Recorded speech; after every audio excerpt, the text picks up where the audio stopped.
Hi, you're listening to the Full Stack Educator Podcast. We provide relevant resources to new and aspiring independent school leaders to help you grow, succeed at work, and have a positive impact on the lives of students. I'm Michael. And I'm Matt. On this podcast, we have insightful conversations with leaders from across all areas of independent school education.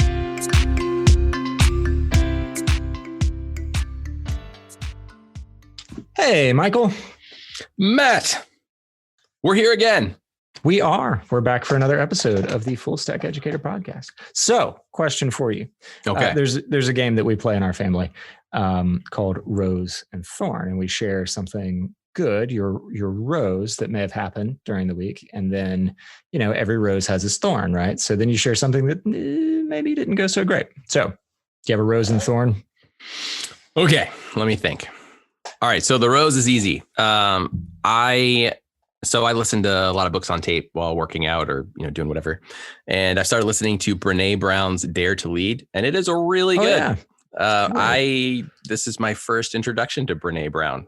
People have been telling me to listen to her for a long time, but man, in the midst of working with people during a pandemic and stressful times, her advice could never be more appropriate and at least for me, more helpful. So that was great. In terms of a thorn, so I'm teaching an AP statistics class right now, and I do this experiment with kids each year to try to introduce them to certain ideas where they recreate this experiment to try to tell if someone is psychic. Okay, so they each have these different playing cards, and they hide. One person hides the playing cards from the other, and the other, the other person has to guess or predict what's on the playing card.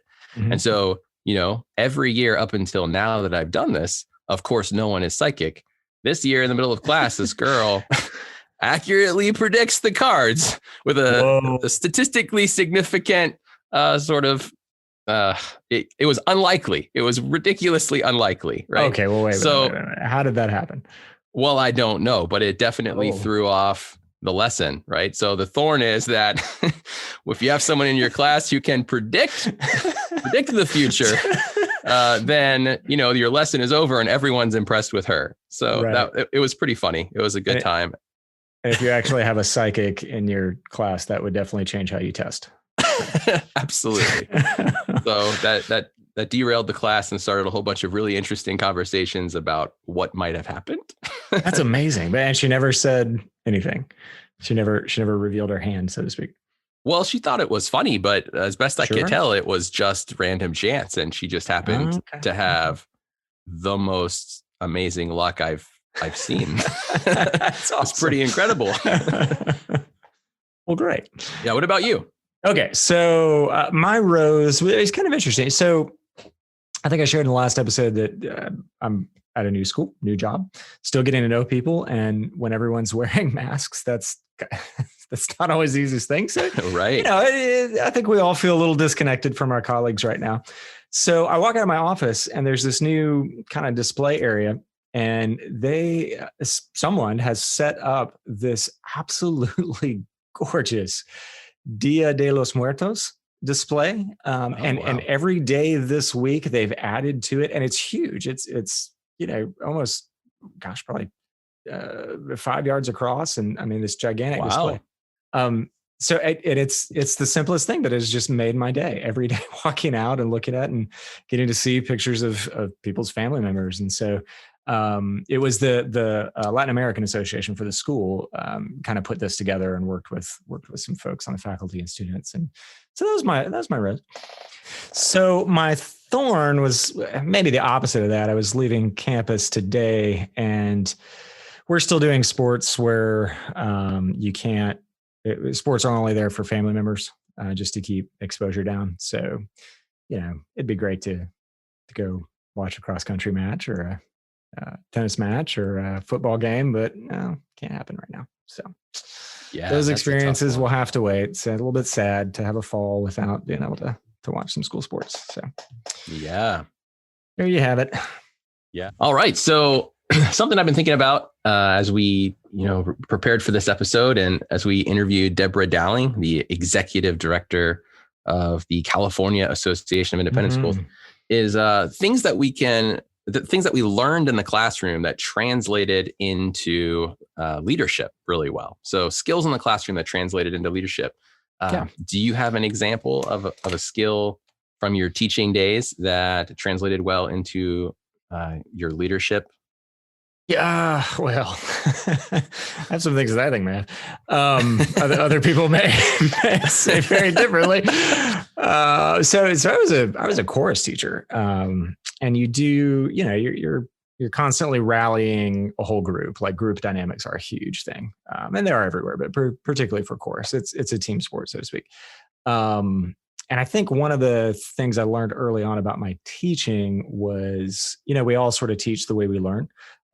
So I kind of taught by, okay, we just need to do this and you will learn it as you do it. But kind of guiding some kids through that fear of not wanting to try it, got to be something I was fairly good at. And I found that translates to leadership, that quality.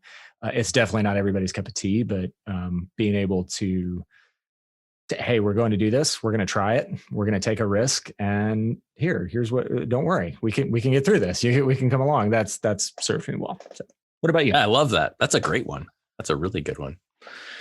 So I still am a math teacher and science teacher.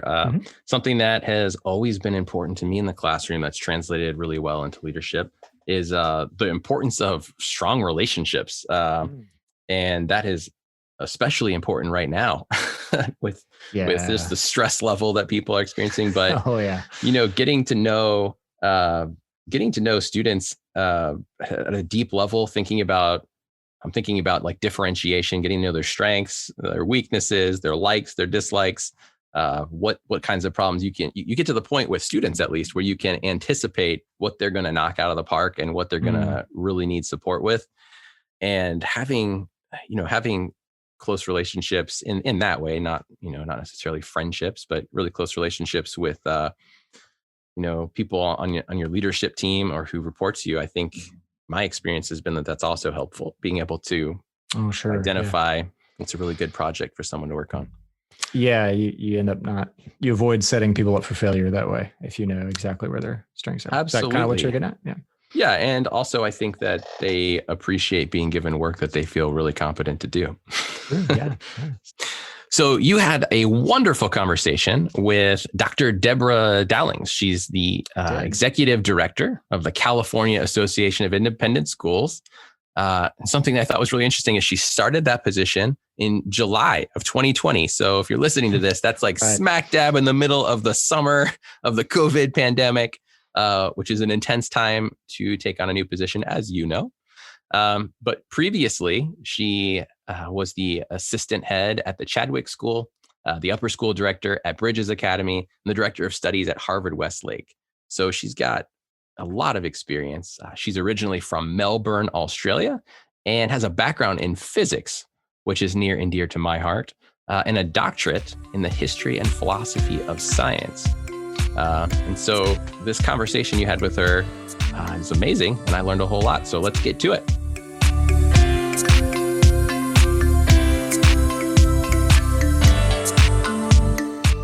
Hi, Deborah. We are so glad to have you with us today on the Full Stack Educator podcast. Thank you for taking the time to speak with us.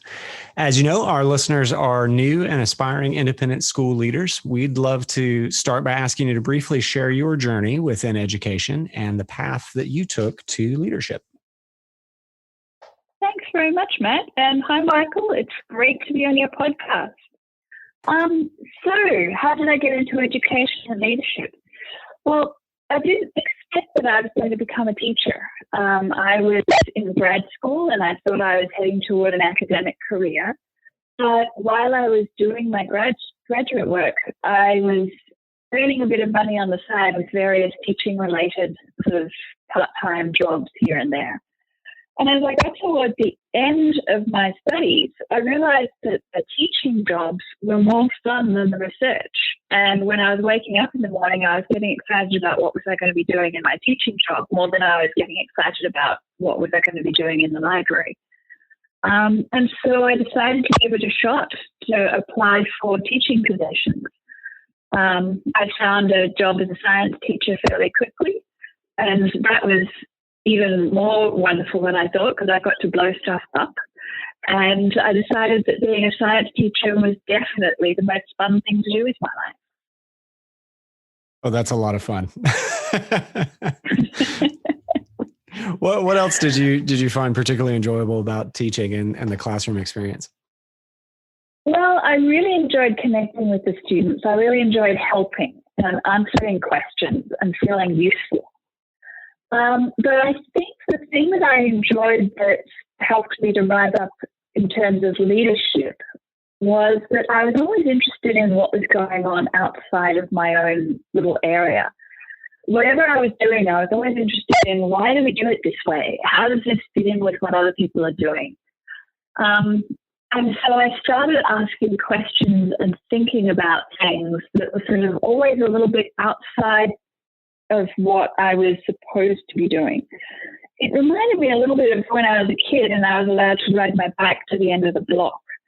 And then when I was a bit older, I was allowed to ride within about a mile radius of home. And then as a teenager, my friends Liam and I used to ride our bikes all over the city. And gradually, as I got older, my scope of where do I live and what do I consider my range of interest grew on my bicycle and then with a car. But it's similar with teaching, that initially it was, what am I doing in this 7th grade science classroom? And then it was, well, how do we develop curriculum for the 7th grade? And then it was, how do we develop science curriculum? And how do we develop curriculum? And how do we develop systems in schools? And so as I kept asking these broader and broader questions, I kept getting more and more caught up in administrative discussions about how schools worked, which I found were just as interesting at each level, and in fact got more interesting as I continued. That's a fascinating answer. I love that illustration of kind of concentric circles. Would that be fair to say? As you discover more, it drives you further outward into a broader orbit. Yes, and always wanting to look out the window of whatever room I'm in, metaphorically speaking.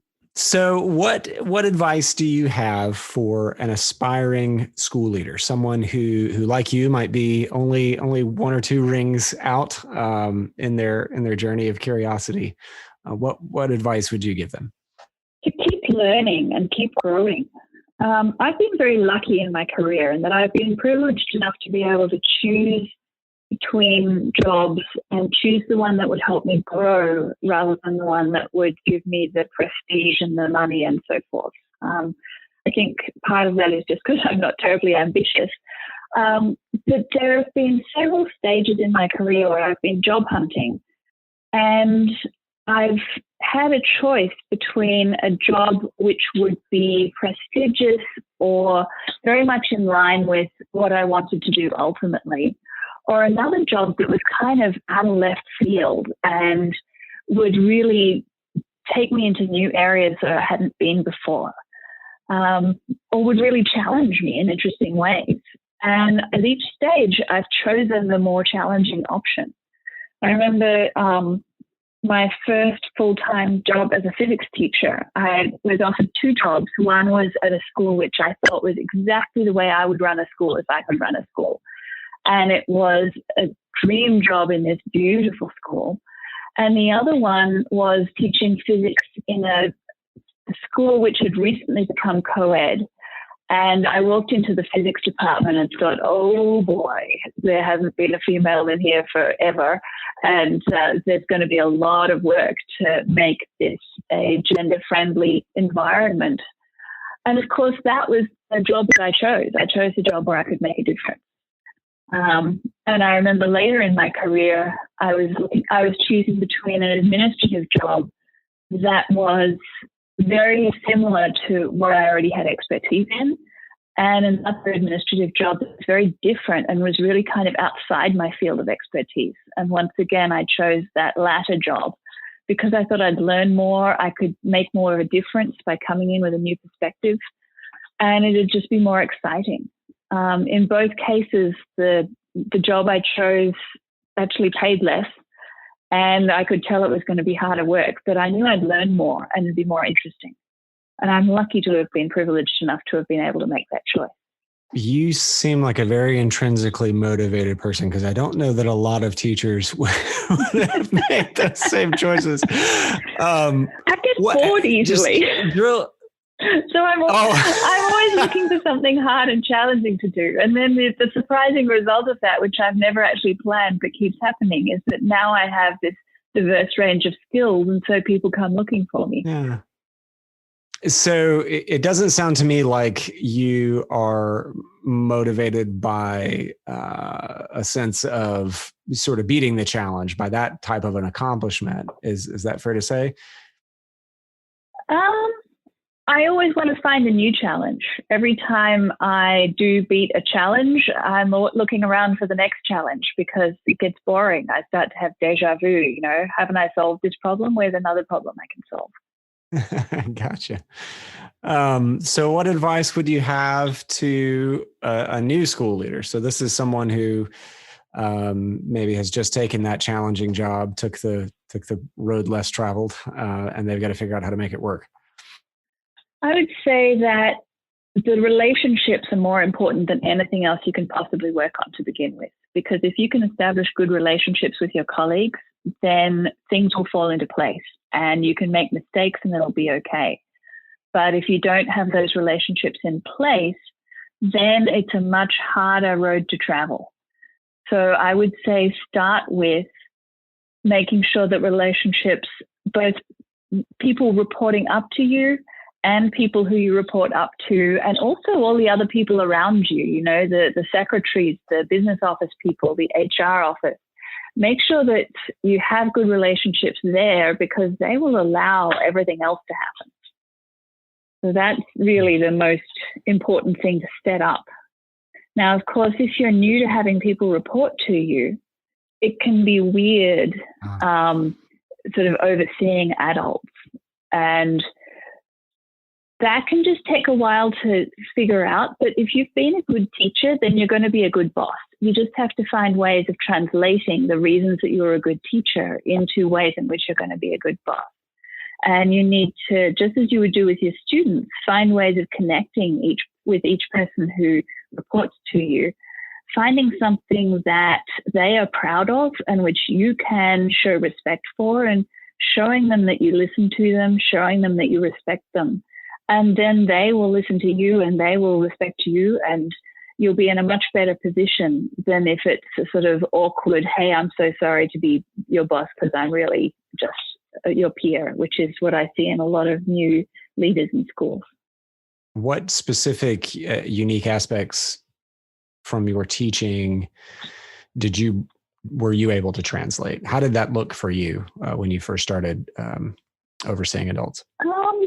I think my early leadership roles involved chairing meetings of adults.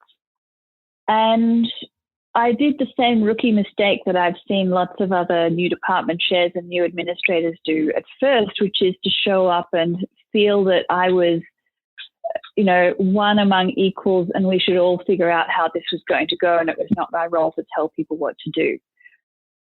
I got better at it as I started to translate my lesson planning skills into meeting planning. And I realized that I didn't treat my students disrespectfully when I ran a lesson, and it was no more disrespectful to run a meeting in a clear and planned and structured way. And so I would plan my meetings exactly how I used to plan my lessons. What do I want to get out of this? What will the people in the room be doing in order to achieve that? And how will I know that it's been achieved? And how will I motivate the people in the room to achieve the things that we need to get done in this meeting? So that was for me the first epiphany of translating my teaching skills into leadership skills. But it's come into so many other sorts of situations. I mean, teachers need to process information and share it back to their people. I've been doing that in the past couple of months as different decrees have come down from the state of California to the heads of schools about how they need to return safely to campus. And the skills that I use to explain science to my 7th graders are really the same cognitive skills that I'm using to process those governmental directives and share them with the heads of schools in my network. What are the pitfalls of, because I think there are those, there's a school of thought that would disagree with you, that would say, no, we should be treating our coworkers as peers. Why is that bad?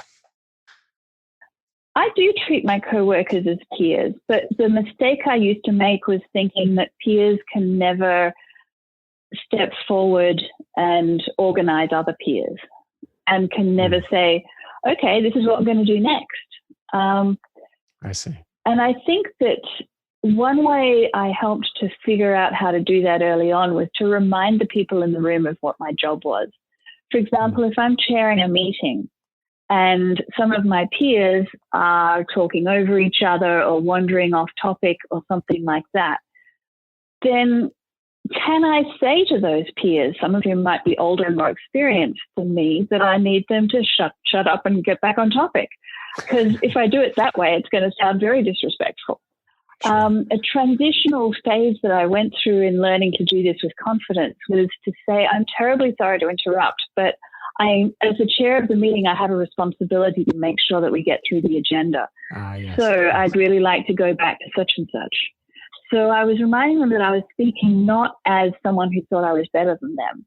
I was speaking as someone who had a job to do and needed their help in getting that done. I see. That's wonderful advice. Well, let's transition to talk a little bit about the pandemic that we are continuing to live in. Now, you've stepped into a new role in an interesting time.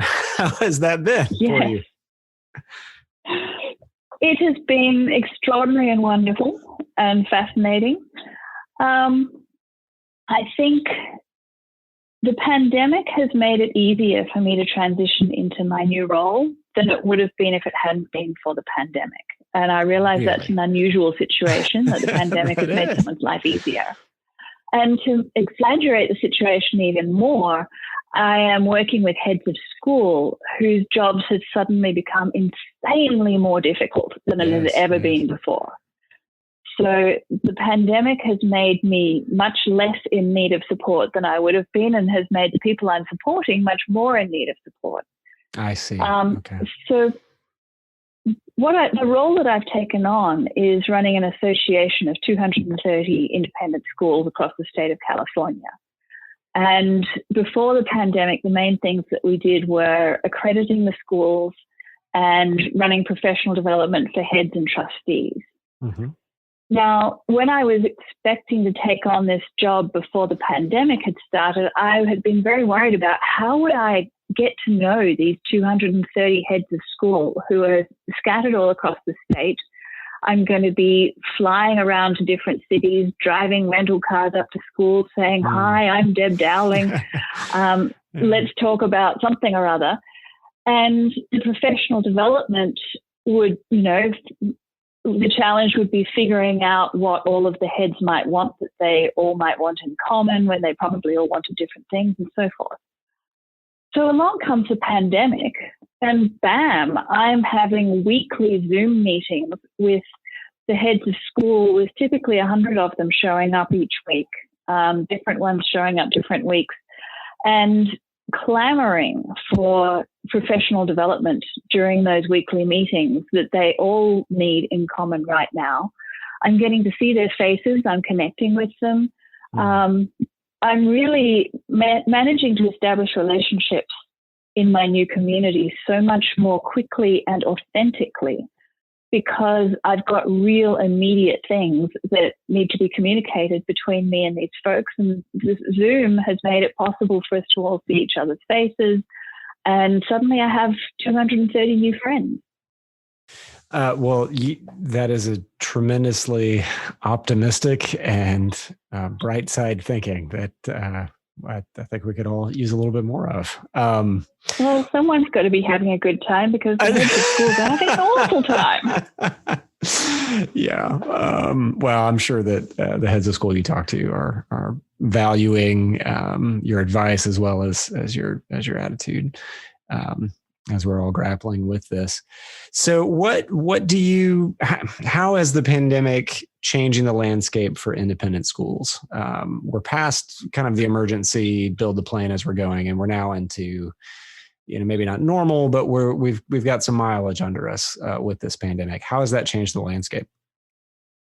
I think the main thing that's changed right now is that people are getting used to having no idea what's going to happen tomorrow. Yeah. In California, we're still very much in flux. And there's huge disparity between different counties of California. We have a couple of counties where schools have been open almost since the beginning of term. And we have other counties where virtually no school is open. Certainly in Los Angeles County, we are just getting excited because they are starting to allow some schools to open K through 2 over the next month. That's kindergarten through second grade. And other than that, everything is shut down still in Los Angeles County. And then all the other counties are somewhere in between. So there's this cascading effect. I'm lucky to be able to connect a lot of heads with one another. For example, this week's Zoom meeting for heads, we're going to have a couple of heads from a county that opened early, one from a 7 through 12 school and one from a K through 6 school. And they're going to be talking about what it's like to have been open for weeks, while others on the call are not yet open, don't think they're going to be open for a couple of months, or have only just opened their doors in the past couple of weeks. It's a huge spectrum, and everything is constantly changing. And every week we get new directives from either the state level or various counties changing the rules, and everyone then has to re-adapt. Wow. What issues, aside from the local and state, ordinances that are certainly changing, are there other issues related to COVID that are particularly relevant for the West Coast? I suspect that what's going on is not particularly unique to the West Coast. I have a feeling it's probably not only nationwide, but international. The heads in my network say that their biggest concern right now is teacher morale and teacher exhaustion.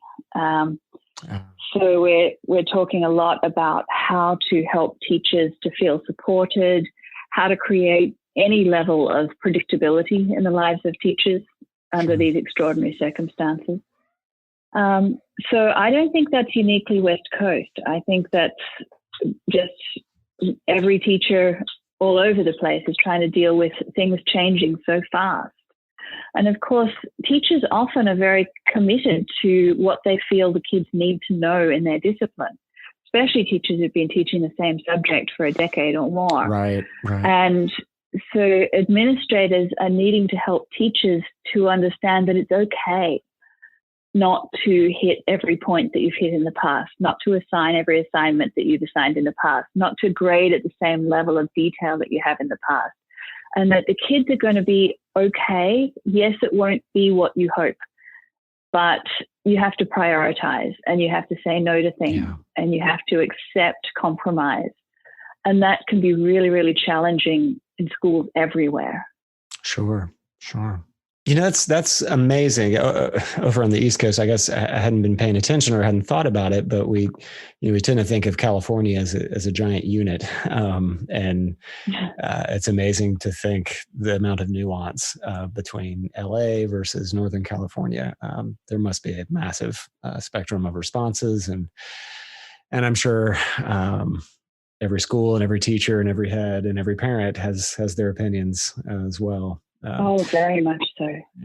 Yeah. Do you find that you are able to be a listening ear for heads? Has that been something that they've needed and looked to you for? Yes, Very much so. Sometimes they just need someone to bounce things off, someone they can talk to who's not invested in the crises that are happening at their school right now. Right. Yeah. Just someone to listen and maybe connect them with someone else in another school who's going through something similar. Well, let's move on to Yeah. some slightly non-pandemic, although it definitely is a factor. So looking over the next year to 2 years, and then looking even further down the road, 2 to 5 years, what do you think are going to be the challenges and also the opportunities that independent schools will face in those time periods? Well, I think we're going through a period of trauma. And whenever you have trauma, you have post-traumatic stress afterwards. And it's hard to be sure about what that's going to look like, but I'm expecting that the consequences of this trauma are going to last longer than the trauma itself. I think when people get thrown into this kind of chaos, it's going to take them a while to settle back down into routine. I think that a lot of people are going to change jobs, which is great for those who are looking for jobs because there'll be quite a lot of openings. There may be some turnover. I think it was Littlefinger on Game of Thrones who said chaos is a ladder. But I do think that there's going to be a lot of turnover of people wanting to move to different roles, move to a different profession, and maybe who have been shown a broader perspective by all of this, who maybe have been shaken out of their bubbles and out of their insularity and are interested in the broader question of how do we do things and why do we do things, and who might have moved into a position where they'd be more interested in administration than they used to be. I see. Do you think the turnover will mostly be in teachers or in administration or both? I think it'll be both. Okay. I think that administrators have been under enormous stress, and so have teachers through all of this, and are going to continue to be under enormous stress through the pandemic and then through the aftershocks and the post-traumatic stress thereafter. And of course, it's not just the stress of the pandemic, but the stress of the pandemic, I think, exacerbates all of the other stresses that are going on. All of the stress around sort of social inequity, the Black Lives Matter movement and the consequent Black at Instagram accounts and so forth. I think that's shaken a lot of people out of their comfort zone in many ways, in good ways, and really, really important ways. But it's just more of the shaking things up.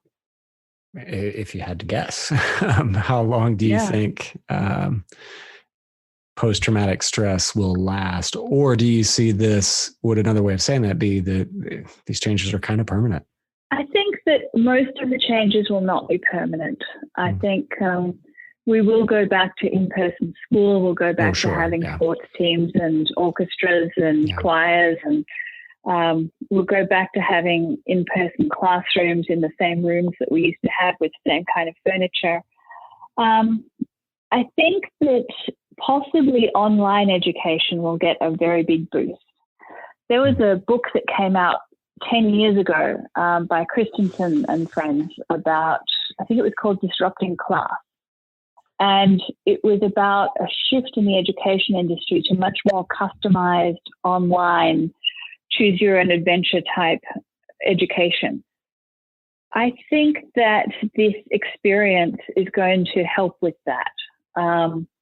One way is just by normalizing online education so that people are much more comfortable with the idea of taking online courses. And I think that the number of providers of online courses is going to expand enormously. And another thing is that it's shaken up people's attachment to specific institutions. We're seeing a lot of shift in enrollment during this period as people leave their schools, move to other schools, try homeschooling, and really start to experiment with models of education and rethink, why am I at this school? What are my motivations here? And what are my loyalties? And instead of just taking for granted that this is my local school or this is the school that I went to, so my kids will go there. And this is the school that we went to last year, so we'll go to the same school next year. Right. I think that those sorts of taken for granted assumptions about being tied long term to a community are being shaken up right now, and I think they might continue to be looser than they were before the pandemic. Right. Are there trends that you are tracking that relate to independent schools?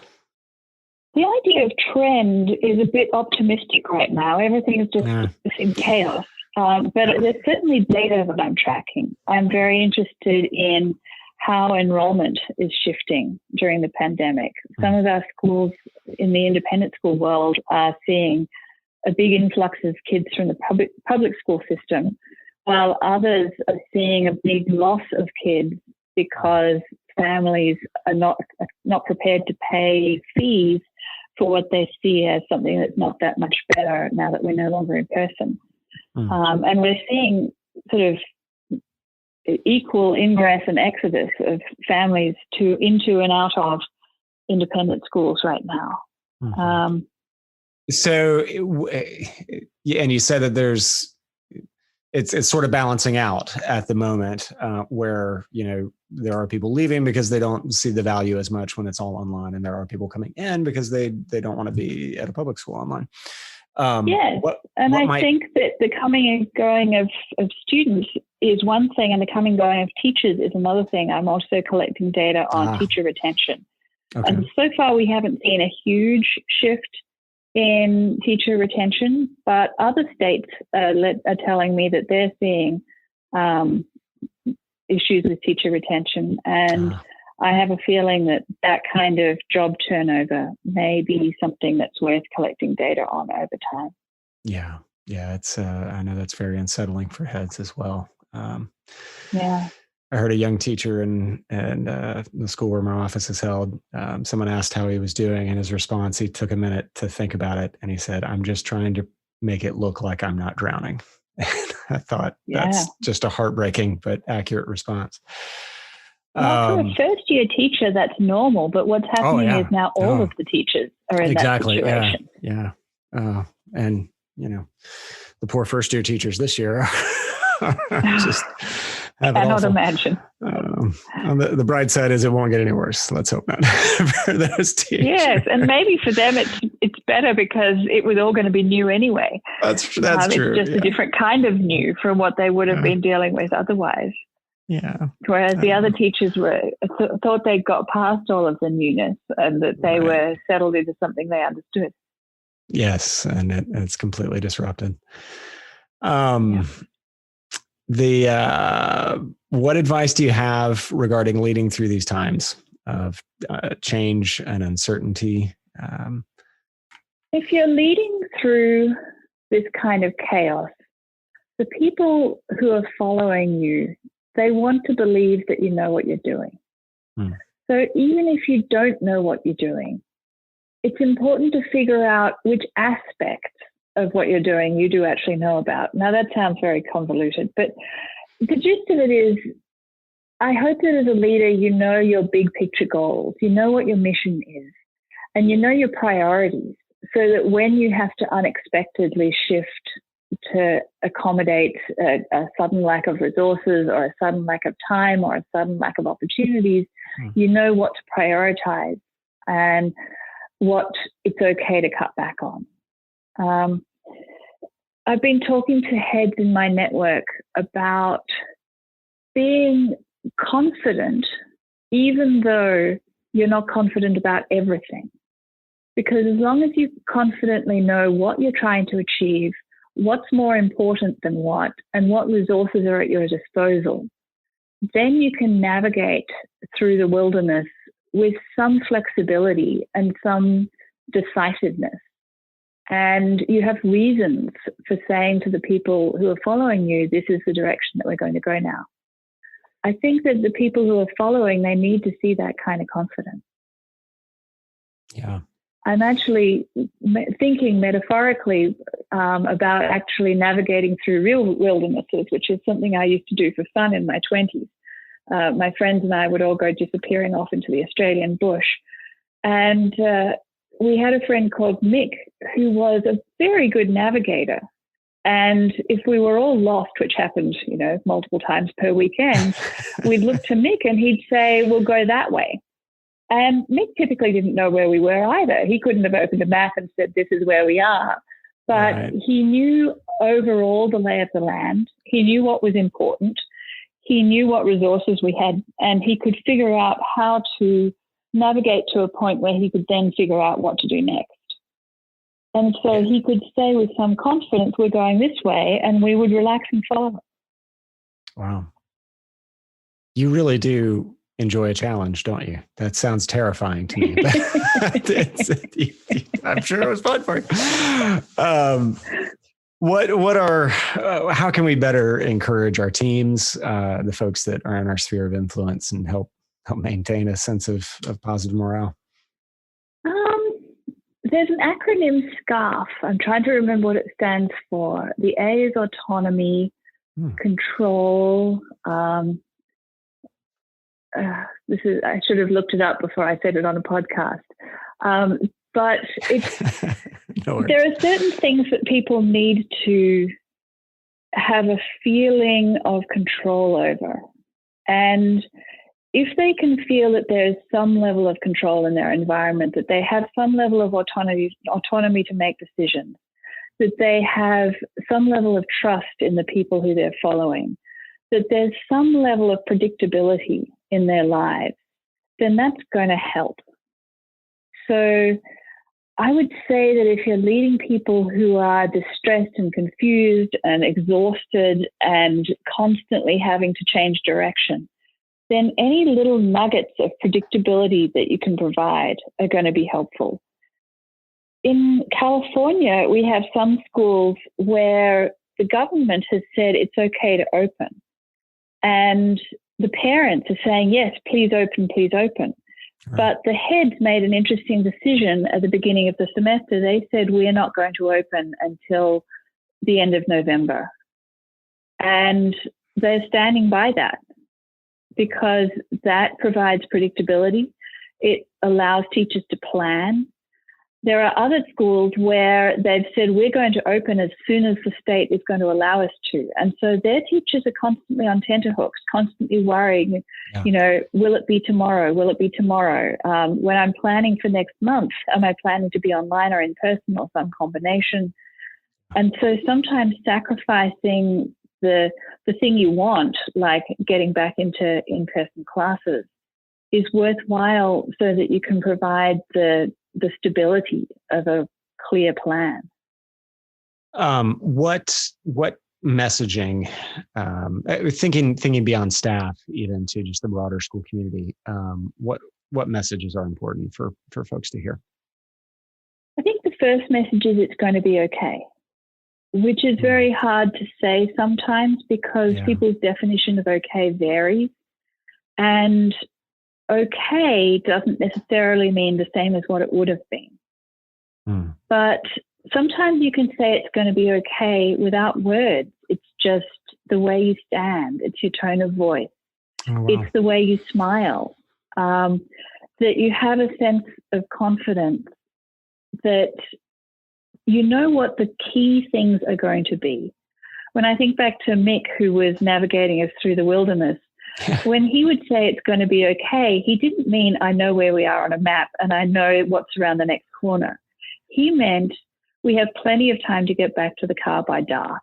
We have food in our bags. We have first aid kits. No one is going to get badly injured or run out of anything that they need to be safe. So it's going to be okay is a message that you can share on the large scale when you have a clear sense of what's really important. And you have a clear sense of what resources you have to make sure that the really important stuff is going to happen, so you don't sweat the small stuff. And I think that message of it's going to be okay when you're coming from a big picture perspective can help people to feel more comfortable when they are sweating the small stuff. And it can remind people of the big picture. So I think that message of it's going to be okay. Here are our priorities. Here's what really matters. And here are the resources that we have to make sure that we get the really important stuff done. That can help enormously. Yeah. Times of organizational destabilization and change have the ability to highlight the strengths of the organization as well as the weaknesses, and sometimes do it in ways that we haven't been able to see before. So what are the weaknesses that have become more apparent through the last few months, and what do we need to learn from them? Well, I'd say the obvious one is that the Black Hat movement and similar movements have shown us some serious weaknesses in our approach to equity in our schools. And I've been really proud of the way that so many schools have responded by saying, let's change things. Let's listen carefully and think about what we can do differently. Yeah. And let's acknowledge the fact that we can't click our fingers and cancel out racism in the United States, but we can do better. And we can do better on the small scale and the medium scale, and we can try to do better on the large scale. And so let's listen and think about it, pay attention. I think that's one weakness that's been highlighted, is dealing with systemic and personal racism in our schools. And a strength is the adaptability and the willingness to change and to acknowledge problems. In terms of the pandemic, it's so chaotic that I think perhaps a weakness that's been highlighted has been our own weddedness to the way things have always been done. And schools which thought of themselves as dynamic and agile and cutting edge, even those schools have found that this level of change, this level of adaptability is hugely challenging even for them. But I think the strength that we see is the way people have just thrown themselves into making the best of it and doing what's right for the kids and trying to solve the situation. You know, I did a survey of the heads in my network about how much vacation time they've had. And I think 80% of them have had less than a week's vacation since March. And a huge number of them hadn't even been taking weekends most of the time. The dedication of our people is not just amongst the heads, it's amongst the teachers, it's amongst the support staff. Everybody in our schools is just so dedicated to making this work that kind of strength is just inspiring to see coming out of this kind of chaos. So let's shift gears a little bit, and I think in this way we'll kind of summarize some of the messaging that we can all take and share with the people that we work with. So back before the pandemic, you could actually do this thing called sharing a cab with the person that we would never do now, and we may never do what again. A radical notion. Exactly. So back to the good old days. Suppose you've got a 5-minute cab ride with a current school leader, or you're next to a current school leader on a short flight. What do you share with them to encourage them? Give just a little bit of coaching advice. What's the quick, important advice you can give them? Well, of course, the problem is that everybody is different and everyone needs advice. So I think to launch into a cab ride without first asking a lot of questions and listening is going to be pretty presumptuous on my part. But for now, given this thought experiment, I'll assume that they are a fairly typical person of, with the most common sorts of issues that I hear about when I talk to new leaders in independent schools. Well, let's reverse that then. What would you ask them? What would you want to know about that person? I'd like to know what they're excited about, what gets them up in the morning, what's motivating them and driving them forward. Because if I know their strengths, then I can, first of all, not try and teach my grandmother to suck eggs and not give them advice about that. But also I can help them see ways to take their strengths and use them to address their weaknesses. So first I would ask them about their strengths. Then I would ask them about what are they worried about? What seems scary to them? What's really hard? Where have they fallen flat in their face and they don't want to fall over again?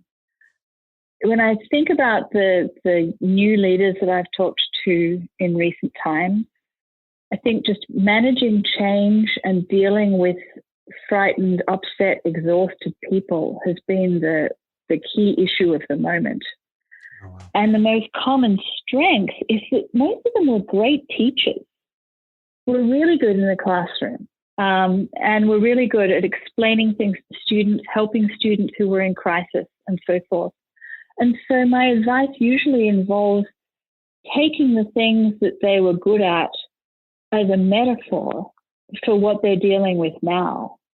If they were great at dealing with kids who were struggling to understand a concept, who were stressed out at home or in the schoolyard and helping them to feel safe and comfortable in the classroom, then let's translate that to helping colleagues feel safe in the school, helping colleagues to understand what's needed right now. If they were good at creating lesson plans that would scaffold activities to help kids develop new skills, then how can they create activities at school which will scaffold the development of new pedagogical skills for distance learning, for teaching in a socially distanced classroom and things like that? So I guess my generic advice would be think about what your strengths were as a teacher, and are there ways that you can metaphorically translate that to become strengths as an adult leader of other adults? Well, one day, hopefully we'll get that 5 minutes or be able to share a cab ride.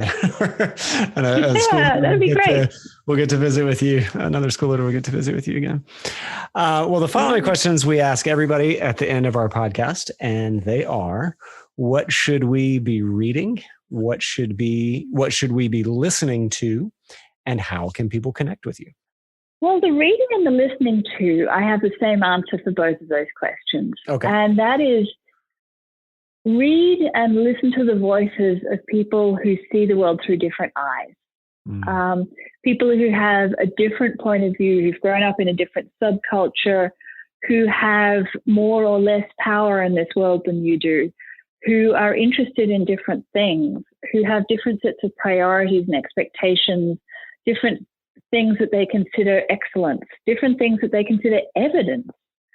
Try and understand the world through as many different points of view as you can, because it helps you to understand that your own point of view is not necessarily the one and only way the world is. It gives you the freedom to start to think about problems from alternative perspectives, and it gives you the empathy to start to understand why people who you disagree with may see things in such different ways, and maybe to help avoid stepping on people's toes as well. So that's the reading and the listening. Just look for either fiction or nonfiction coming from people who are very different from yourself. That's what I try to do all of the time, every day. And then how do people contact me? Well, yes. If you type CAIS into a web browser, you'll get all sorts of different things, because that acronym stands for lots and lots of different things. So if you Google California Association of Independent Schools, then you'll find our website, and under staff, you'll find a picture of me with an email address. So send me an email. What resources does your page offer to the larger independent school community? Well, first of all, it offers a hilarious example of a 20-year-old website. We're currently working on upgrading our website. So please don't judge us. Our organization does a couple of primary things. It offers accreditation for Californian independent schools. And thus we try to guide independent schools to think about how to get better, how to improve. So if I were an up-and-coming leader looking for what sorts of questions should I be asking about schools, then going to an organization like ours and looking at our self-study protocols, our accreditation protocols, can help with asking the sorts of questions that will help any school to improve. Another thing that we do is we provide professional development for heads of schools and trustees.